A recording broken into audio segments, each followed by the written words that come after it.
This week in Compute, there's a new virus that threatens your files and involves a ransom. This is not a Bruce Willis movie we're talking about. Yeah, this is real life. Though it's a frightening scenario, you can protect yourself. Here to explain how, Thor Schrock from Schrock Innovations. Good to see you, Thor. Nice to see you. Interesting question is, how would Bruce Willis protect himself? Would he? Well, I have a feeling there's a four-letter word involved somewhere.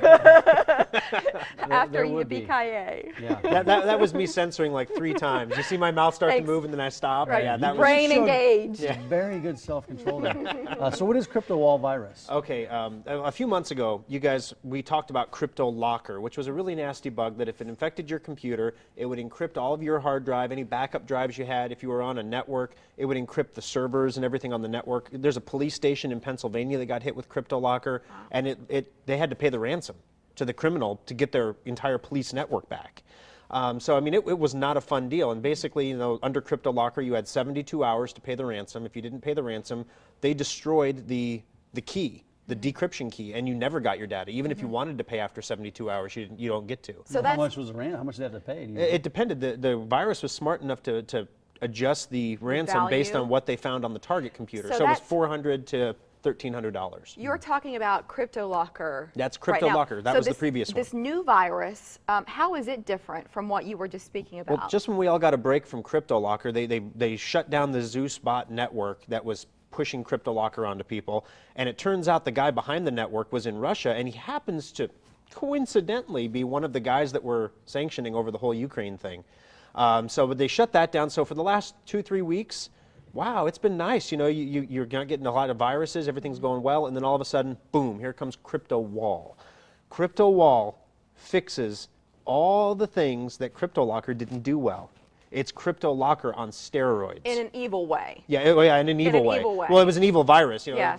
it would be like giving you know, NSA-style computing to the Nazis. I mean, it is just, it's crypto locker on steroids. So how does this work? Same principle. Basically, your computer gets infected with the crypto wall virus.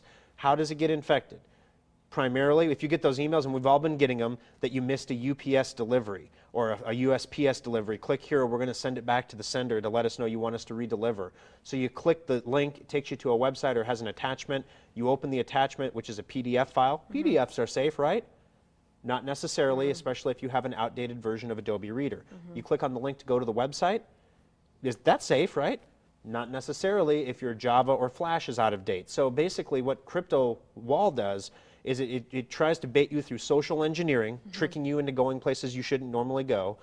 The second thing it does, though, is it can directly infect your computer through Trojan infections if your third-party software is out of date. And what happens is it gets on your computer, does the same thing, it encrypts all of your data. But you see, this is the business brain of the bad guys kicking in. So what it does is it encrypts all of your data, but then instead of giving you a 72-hour deadline, you know, pay us the ransom by this date or you're done, there's no deadline. The ransom just keeps getting more expensive the longer you wait. So in other words, you don't have 72 hours to think about it and, you know, call Shrock Innovations and ask, is there something I should do or should I pay the ransom?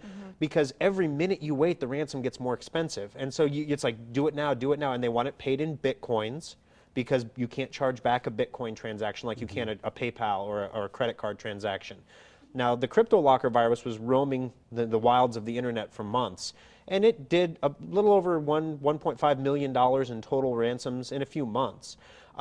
Crypto wall, this is, when you hear about this on Fox News and CNN later this month, remember, you guys heard it here first on the Omaha Morning Blend, because they, in 3 days, did 80,000 in ransoms. In 3 days. In 3 days. Wow. So what does it do on your computer when you're notified of this virus? You get a pop-up, and what can we do to protect ourselves? Because we only have a few minutes, and I Okay. want to make sure we're getting to that. Well, and I'll take all those minutes up. Okay.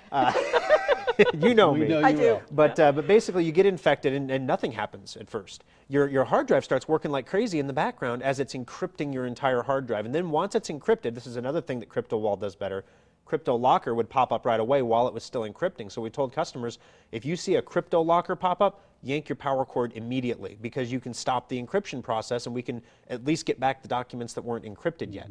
But with Crypto Wall, it does all the encryption first, and then it pops up the alert. and says, okay, now, and the clock is ticking, you have to pay the money.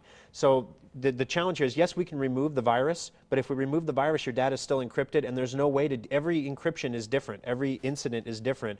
There's not a one-size-fits-all fix, so there's nothing that we can do, you know, there's nothing that anybody can do. If the data is important, you pay the ransom. So how do you stop from getting infected? Yeah. You keep your third-party software up to date. There's 3 types of people in the world. The people who are like, I keep my third-party software up to date. And there's people who are like, well, doesn't this do it automatically? And then there's people like, what's third-party software? Third-party software is your Flash, Java, Reader, all that stuff. If you think you're keeping it up to date or you don't know if you're keeping it up to date, download a free trial of Secure Updater. It's free for 14 days. Doesn't cost anything. They don't require a credit card to set up the trial or anything like that. Download it, install it, and if you're one of the people that thinks you're keeping up on this, you will be shocked at how many programs on your computer are out of date that need to be updated. Better to take action before you're affected or infected. An ounce of prevention. No kidding. ShrockInnovations.com, 3 locations between Omaha and Lincoln.